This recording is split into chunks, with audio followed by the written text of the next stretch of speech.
Di ba? Yeah. Bessie, tignan mo! Girl, nasa mall ka, wala ka sa palengke. Ano ba yung suot mo? Wala ka bang taste? Walang style? Walang fashion? Ano ba yan, girl? Ilugar mo naman yung suot mo. Baduy? Bakit hindi mo kami try gayahin, girl? Sosyalin, yayamanin, fashionista, ganyan. 2023 na, oh. Glow up naman, girl. Habol tayo. Or baka naman, Bessie, walang pambili. Mahirap siguro, ganun, poor. Alam mo, girl, madami dyang mga cheap store, yung mga ukay-ukay. Try mong tumingin sa mga ganon. Para naman maging maganda ka at maging presentable yung suot mo. Ano ba yan, Bessie? Wala bang tricycle dito or jeep man lang? Paulan na, oh. Ano ba yan? Paano tayo makakauwi nito? Oo nga, Bessie, hindi naman tayo pwede mag-book. Ang mahal-mahal ng pamasahe doon. Oh, girls! Ay. Kayo yung nakasabay ko sa mall kanina, di ba? Anong ginagawa? Commuters ba kayo? Ay, kala ko naman kasi kung makapan-judge ko yung kanina. Naghihintay kayo dito na ng jeep, no? Tricycle? Kawawa naman pala kayo. Girls, ha, next time ha, wag na wag kasi kayo man-judge ng kung sinong tao, lalo kung hindi nyo naman kilala. And, wala namang issue pagdating sa pananamit. Kayo talaga. Sige na, una na ako ha. Ito kasi yung sasakyan ko. Oo, tama. Kahit ganito yung pananamit ko, may sarili akong sasakyan. O sige, una na ako. Wait, sa ganyang pananamit, magkukommute lang kayo. Gusto niyo sumabay? Pwede ba kahit saglit lang? Siyempre naman, hindi. After nyo akong i-judge kanina na pampaleng ko yung suot ko and wala akong fashion, walang style, tapos sasabay kayo, wag na lang siguro muna. Bye! Ingat! Ay, wow! Ang ganda nito, girl! Pang outfit sa BGC! Buti 50 pesos lang! Eto nga, Bessie, mukha akong mayaman dito. Bigat. Oh! Hoy! Ay, lo! Kayo pala yan, Diyos ko! Nag-okay pala kayo? Akala ko mga branded yung suot nyo. Akala ko ba, girl, sosyalin, yayamanin. Ay, naku. Grabe kayo makahusga sa akin ng isang araw, ha? O sige na. Again, ha, ang buhay hindi nakadepende sa pera at pananamit. Mayaman, mahirap, or may kaya ka, ang mahalaga, wala kang ginagawang masama. Thankful ka na nabubuhay ka sa mundong to, ganun. O sige na, una na ako, ha? Ito kasi mga pinabili ko, ang dami. Ingat!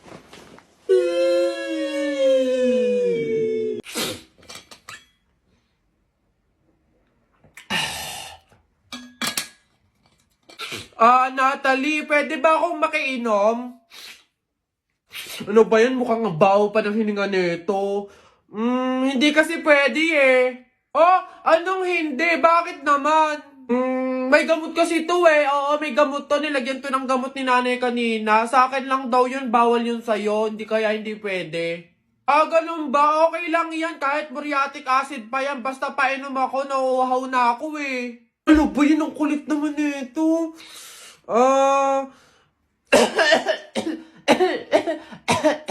May ubo kasi ako. Tama, may sakit ako. Kaya hindi pwede, baka mahawaan kita. Gusto mo ba yung mahawaan ka? Hindi pwede talaga kasi may ubo, may sakit ako. Ano ba yan? Okay nga lang, kahit cancer pa yan. Basta painom ako, nauuhaw na ako. Ang damot naman nito, parang ngayon lang, minsan lang.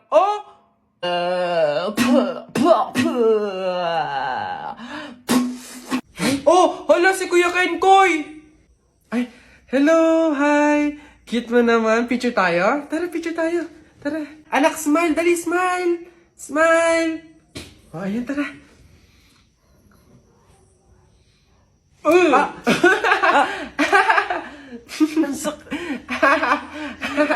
Anak, bakit mo ginawa yun? Bad yun, ha? Sorry po, Nay. Natutuwa kasi ako kasi nakita ko si Kuya Kenkoy eh. Pasensya ka na, ha? Pasalamat ka nandyan yung nanay mo kung hindi natapon na kita sa bangin. Ay, okay lang po. Una na po ako. Hi po, Kuya Kenkoy. Pinapanood ka po namin sa TikTok. Hello! Hi! Kamusta kayo? Parang hindi naman siya si Kuya Kenkoy kasi ang lapad ng mukha niya oh. Tapos ang tangkad pala niya. Kala ko maliit lang. Oo nga, para siyang yung kapre ba yun? Yung parang dambuhalang pangit. Mga bata, alam niyo yung kuto? Di ba tinitiris yun? Gusto niyo tirisin ko din kayong dalawa, ha? Uwi! Ay! Pagod. May nag-message. Sino to? Bata. Anong message niya? Sagutin niyo po yung tawag ko. Tangina niyo po. Ayun niyo po sagutin. Hey people! Nagkakaroon tayo ngayon na bag grade. Ay, hindi bag grade kasi alam ko naman yung laman. Kasi bag ko yun. Magkakaroon tayo ng what is in the bag of a college student. Intindihin nyo na lang kasi mahina ako sa mga English tsaka sa mga term. Let's go! Ayan. Ito yung aking bag. Alam ko medyo nagagandahan kayo. Pero hindi ko syempre sasabihin kung anong brand to kasi hindi naman tayo i-sponsoran so wag na lang. Ano to? 90% makeup, 10% school supply. Unahin natin yung mga essential. Mga school supply parang di naman masyadong. Okay, eto, yan. Meron akong wipes. Siyempre pag yung natae. Siyempre hindi mawawala. Talagang elementary days pa lang may polvo na. Mga panahon na nagmamantika. So, kailangan mo nito. Tissue. Siyempre, ito, after mo mag-wipes sa jebs mo, tissue naman. Salamin. Alam nyo ba mga people, eto, grade 10 pa ako nito. So, 4th year high school. Ano na ako ngayon? 4th year college, graduating. Ano naman ngayon? Pakinila, ano yung kinalaman nila dito? Kailangan mo ng sunscreen. Mawalan ka na ng 1/4, wag lang sunscreen. Loose powder, ito ginagawa ko kasi siyang polvo. Pake mo. Brush, alam mo na. Siyempre, alam naman kamay kong gamit. Galing ko. Kita nyo? Baba! Alcohol. Oh. Bago ka makapag-holding hand sa bebe mo, kailangan nag-alcohol ka muna kasi baka amoy jebs. Eyeshadow! Mawalan ka na ng yellow pad. Wag lang tong eyeshadow para buhay yung talukap ng mata. Oh, di ba? Kailangan mo ng curler. Kasi nga, bangag ka lagi sa umaga, kailangan bulagang-bulaga yung mata. Dito ko lang nakahiligan mga people hand cream. Kasi nga dapat parang malambot yung kamay para pag ginawa ka ng... Ito na, the best part din sa college. Lip balm. Kasi di ba yung... liquid foundation. Kasi minsan, wag kayong mag-ano dyan, tourism ako. Kailangan namin talaga ng mga pampaayos sa sarili. Kaya hindi nyo kami pwede i-judge. Ito, sa eyebrow, kailangan makapal to. Hindi pwedeng parang parang kalbo. Kakila ito, tsaka pwedeng pang... Ito. Hindi pa na to. Ba't may soju dito? Hindi yan. Ito, wallet ko. Alam mo, kakabili ko lang ng wallet na to. And sobrang ganda nito. Hindi ko pala papakita. Comment kung gusto nyo gumawa ko ng wallet trade. Ganon. Ayaw niya? Gusto ko. And tapos na tayo. Wala namang kwenta yung school supply. Sa college, kailangan mo ng yellow pad. Nag-graduate na ako, ngayon ko lang nakaisip na bumili ng yellow pad na 2 pa. Shout out sa mga kaklase ko dyan. Sagot ko na kayo buong year.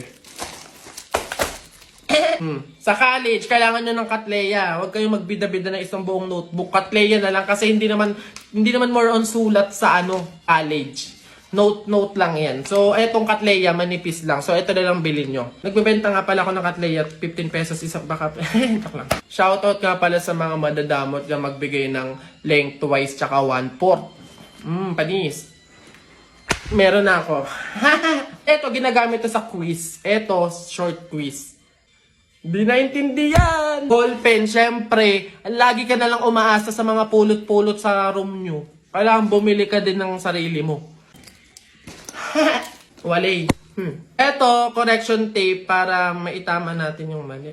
Hindi dapat habang buhay, lagi tayo. Glue. Eto, para madikitan natin yung mga upuan ng mga kaklase natin. Tapos pang last, eto, lahatin ko na to. Eto, tape kasi pang takip sa mga chismosa mong kaklas. Stapler. Pang stapler sa mga palda ng... puro kabulihan naman ng mga...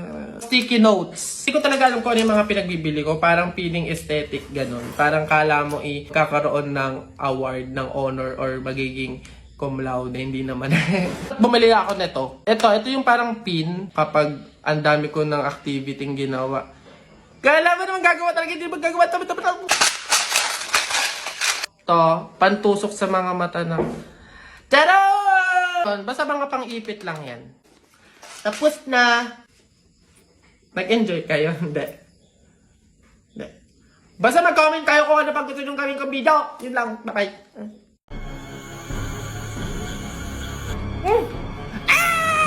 Kuya, bilis takbo! OA naman ang mga to. Horror movie na to. Ibata lang matatakot dito eh. Takbo! Tingnan ako. Ma! Nagtitisis nga lang kami. Ha? Wait ba, hindi kita marinig? Ha? Ang iingay naman ng mga Ano yan? Wait. Uy, huwag kayong maingay, baka marinig tayo. Ayun na! Bilis! Pinagpawisan ako doon, sabi nakakatakot yung... Ano yun? Look, oo nga Ano yun? Uy! Ano ba kayo? Ako lang to. Nakakagulat naman kasi Keisha. Teka, sino yung nasa likod niya? Ha? Bakit? Ano yun?